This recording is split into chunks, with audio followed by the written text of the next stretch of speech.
नमस्कार बंधुरा माई simple village কুকিংয়ে আপনাদের সকলকে স্বাগত। আজ আমি আপনাদের সঙ্গে পাকা চাল কুমড়োর একটা রেসিপি শেয়ার করব। এটা হলো চাল কুমড়োর মোরব্বা। এই মোরব্বা বানানোর জন্য আমি এরকম একটা পাকা চাল কুমড়ো নিয়েছি। চাল কুমড়োটা পাকা সেটা বোঝার উপায় হলো একদম চাল কুমড়োটা এরকম সাদা হয়ে গেছে আর হাত দিলে হাতে এরকম চুন উঠে আসছে।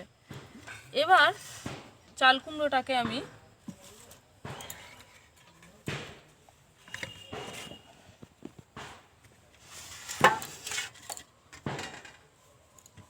কেটে নেব।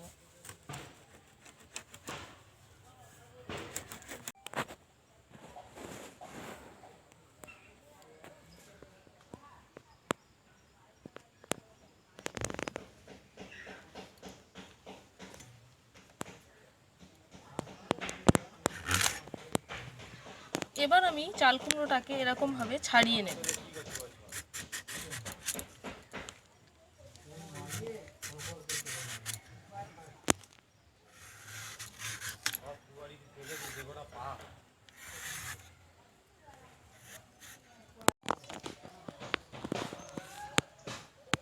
চাল কুমড়োটা আমি খুব ভালো করে খোসা ছাড়িয়ে নিয়েছি আর জল দিয়ে খুব ভালো করে ধুয়ে নিয়েছি। এবার চাল কুমড়োটাকে আমি করে টুকরো করে কেটে নেব।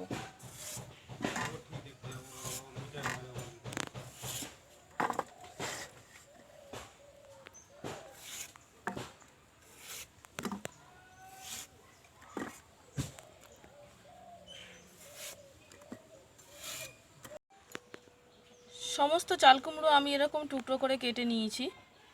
এবার ওই টুকরোগুলোকে আমি একটা কাঁটা চামচের সাহায্যে ভালো করে ছিদ্র করে নেব।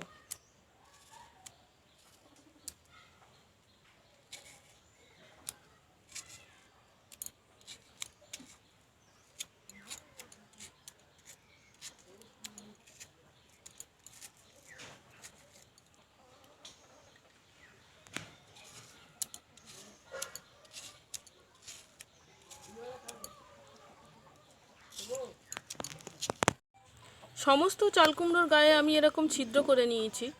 এবার আমি একটা পাত্রে জল নিয়ে নিয়েছি আর ওই জলের মধ্যে আমি কিছুটা পরিমাণ চুন দিয়ে দেব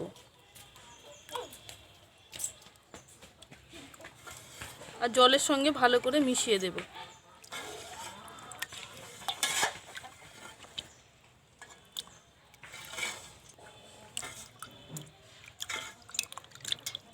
এবার আমি ওই চুন জলের মধ্যে ছিদ্র করে রাখা চাল কুমড়োর টুকরোগুলোকে দিয়ে 7-8 ঘন্টা মতো ভিজিয়ে রাখবো।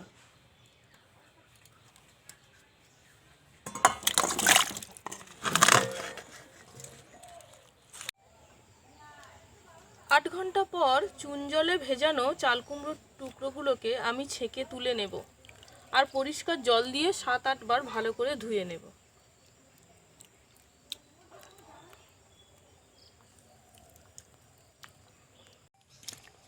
চাল কুমড়োগুলো খুব ভালো করে আমি 7-8 বার জল দিয়ে ধুয়ে নিয়েছি।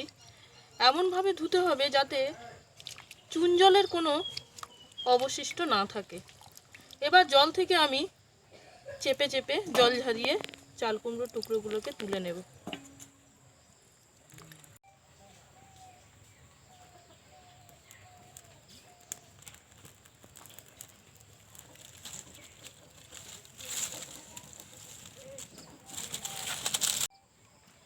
এবার আমি উনুনটা জ্বালিয়ে নিয়েছি আর উনুনের উপরে একটা কড়াই বসিয়ে দিয়েছি।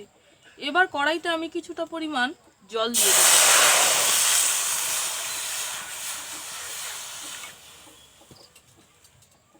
এবার চাল কুমড়োর টুকরোগুলোকে আমি ওই জলের মধ্যে দিয়ে সেদ্ধ হওয়া পর্যন্ত অপেক্ষা করব।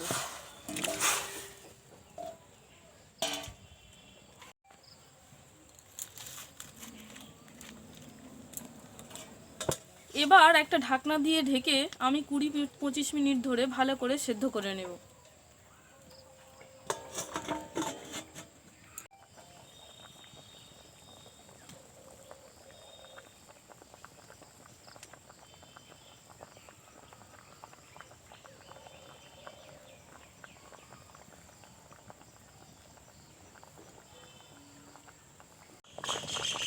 20 মিনিট পর আমি ঢাকনা খুলে চাল কুমড়োর টুকরোগুলোকে একটু নাড়িয়ে দিয়েছি, আর দেখছি যে চাল কুমড়োটা আমার সেদ্ধ হয়ে গেছে।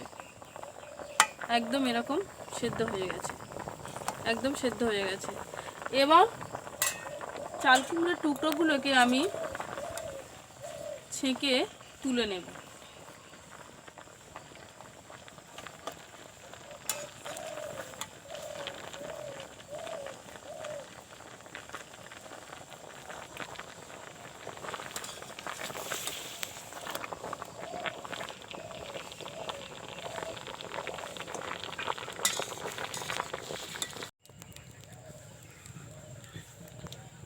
চাল কুমড়োর টুকরোগুলোকে আমি জল থেকে ছেঁকে তুলে নিয়েছি, আর গরম অবস্থায় আমি ওই চাল কুমড়োর মধ্যে চিনি দিয়ে দেবো। যেহেতু আমার এখানে চাল কুমড়োর পরিমাণটা বেশি আছে, সে কারণে আমি এখানে 750 গ্রাম চিনি চাল কুমড়োর মধ্যে দেব।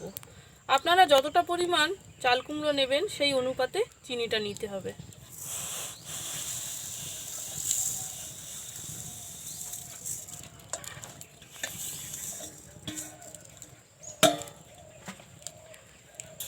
চিনি চাল কুমড়ো কিছুক্ষণ আমি এইভাবে মিশিয়ে রেখে দেব,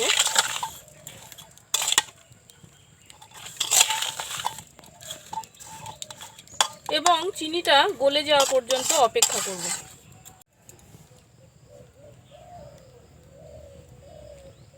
চিনিটা আমার ভালো করে গলে গেছে, আর অনেকটাও রস বেরিয়েছে।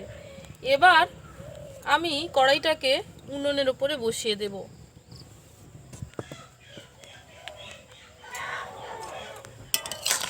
আর অনবরত নাড়তে নাড়তে সম্পূর্ণ রসটাকে শুকনো করে নেব।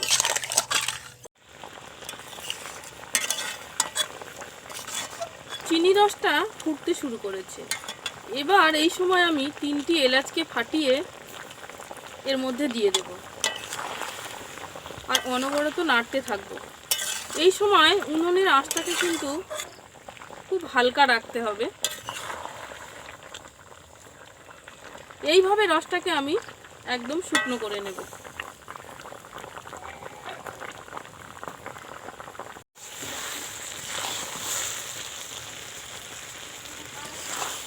চিনি রসটা প্রায় একদম আমার শুকিয়ে এসেছে, অল্প সামান্য একটু রস আছে। এই অবস্থায় এবার আমি এটাকে নামিয়ে নেব।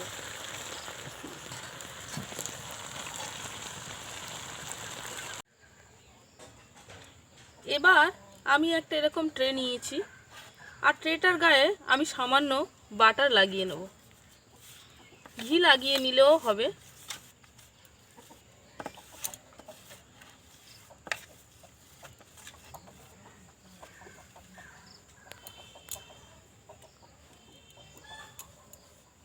এবার একটা একটা করে চাল কুমড়োর টুকরো আমি ওই ট্রের ওপরে বিছিয়ে দেব।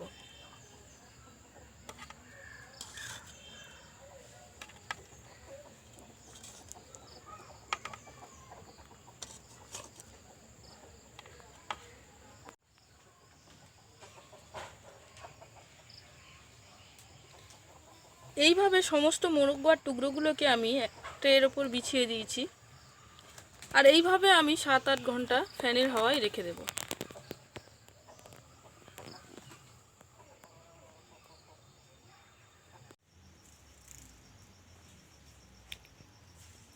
সারা রাত ফ্যানের তলায় রাখার পর মোরব্বাগুলোকে আমি একটা থালার ওপর তুলে নিয়েছি।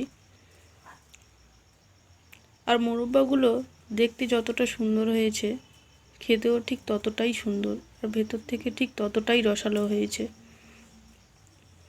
রেসিপিটি যদি আপনাদের ভালো লাগে তাহলে আপনারা অবশ্যই আমার চ্যানেলটিকে সাবস্ক্রাইব করবেন, আর আমার চ্যানেলে নিত্য নতুন ভিডিওর আপডেট সকলের আগে পেতে পাশের বেল বাটনটিকে অবশ্যই বাজিয়ে দেবেন, আর বন্ধুদের সঙ্গে প্রচুর শেয়ার করে দেবেন।